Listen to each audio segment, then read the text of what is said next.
Hello' ৰাইজ, কি খবৰ আপোনালোকৰ? আশা কৰিছোঁ আপোনালোক সকলো ভালে কুশলে আছে। আপোনালোকে চাগে মোক পাহৰিয়ে গৈছে। আৰু আজি মই বহুত দিনৰ পাছত লং ভিডিঅ' এটা আপোনালোকলৈ বুলি আগবঢ়ালোঁ। আজি ৰেচিপি এটা আপোনালোকৰ লগত শ্বেয়াৰ কৰিবলৈ লৈছোঁ। আৰু মই শ্বৰ্টছবিলাক দি থাকোঁ বাৰু, মই লং ভিডিঅ'হে দিয়া নাছিলোঁ। আজি ভাবিলোঁ লং ভিডিঅ' এটা দিওঁ বুলি। আৰু আজি মই স্কোৱাছৰ লগত ৰৌ মাছ ৰান্ধিবলৈ লৈছোঁ। মাছ কেইপিচ মই ধুনীয়াকৈ ধুই মেলি ল'লোঁ। আৰু মাছৰ মাথাও আছে, মাছৰ মাথাৰ সৈতে মুড়ি ঘণ্ট ৰান্ধিবলৈ লৈছোঁ। এয়া কেৰাহীত তেল দি দিলোঁ, তেলখিনি গৰম হৈয়ে গ'ল। এতিয়া মই মাছ কেইপিচ ধুনীয়াকৈ ফ্ৰাই কৰি লওঁ।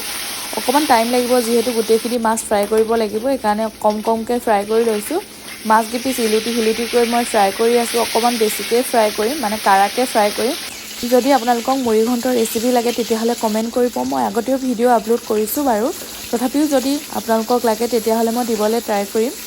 এমুঠিতকৈ অকণমান বেছিকৈ মই জহা চাউলো তিয়াই থৈ দিছোঁ। এই আলুখিনি মই কাটি লৈছোঁ সৰু সৰুকৈ। 4-5টামান মই আলু দি দিছোঁ, যিহেতু এতিয়া আলুৰ ছিজন, যিমান পাৰে খাব লাগে নে কি কয়। আৰু কেৰাহীখনত মই তেল দি দিলোঁ। এতিয়া মাছৰ মাথাকেইটাও ধুনীয়াকৈ ফ্ৰাই কৰি ল'বলৈ লৈছোঁ।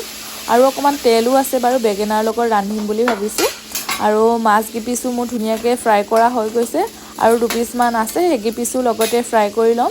এতিয়া মাছত দিবৰ কাৰণে স্কোৱাছ আৰু আলু কাটি ল'ম। আলু মই অকণমানেই দিছোঁ, মানে এটাই দিছোঁ। স্কোৱাছ এফাল দিছোঁ। একেবাৰে অকল যদি স্কোৱাছৰ লগতে ৰান্ধোঁ তেতিয়াহ'লে অকণমান পনীয়া টাইপো হ'ব পাৰে, সেইকাৰণে মই এটা আলুৰ লগত দি দিছোঁ।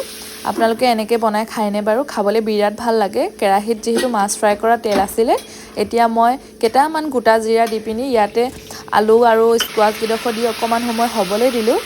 এতিয়া অকণমান সময় হোৱাৰ পাছত সোৱাদ অনুসৰি নিমখ হালধি দি ইয়াতে এটা বিলাহীও দি দিছোঁ। ভালকৈ লৰাই মেলি আকৌ অলপ টাইমৰ কাৰণে হ'বলৈ দি দিলোঁ। মছলাৰ ভিতৰত মই অকণমান ৰেড চিলি পাউডাৰ আৰু জিৰা পাউডাৰ ৰেডি কৰিছোঁ, তাতে অকণমান পানী দি গুলি লৈছোঁ। গুলি লোৱা মছলাখিনি এতিয়া মই ইয়াতে দি আকৌ ঢাকনখন বন্ধ কৰি হ'বলৈ দিম।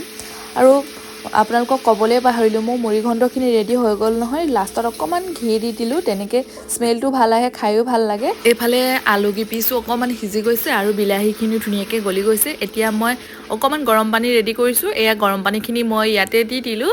আকৌ ঢাকনখন বন্ধ কৰি উতল অহালৈকে মই থৈ দিম। এতিয়া ইয়াতে কেইটামান কেঁচা জলকীয়া ফালি এনেকৈ দি দিছোঁ। ফ্ৰাই কৰি ৰখা মাছ কেইপিচো লগতে দি দিলোঁ। এতিয়া ঢাকনখন বন্ধ কৰি অলপ টাইম হ'বলৈ দিলোঁ। উতল যিহেতু জল্দিয়ে আহিব, গৰম পানী দি দিছোঁ। আনফালে মই কেৰাহীখনত মাছৰ তেল বেঙেনাৰ লগত ফ্ৰাই কৰি আছোঁ, জলকীয়া দি অকণমান বেছিকৈ। আৰু মই ভাতৰ লগত নহ'লে বেঙেনাৰ লগত এনেকৈ মাছৰ তেল আনিলে এনেকৈ বনাই খাওঁ। আপোনালোকে কেনেকৈ বনাই খায় বাৰু জনাবচোন। আৰু এতিয়া মাছৰ পৰা আলু এপিচ আনি পিনি ভাঙি দিছোঁ, এপিচে ভাঙি দিছোঁ, যিহেতু আলু কমকৈ দিছোঁ। আৰু জোলকণ অকণমান পাতলকৈ থাকিলে খাবলৈ ভাল লাগে, বৰ বেছি ডাঠ হ'লেও ভাল নালাগে। গৰম গৰম ভাতৰ লগত এতিয়া খাবলৈহে লাগে।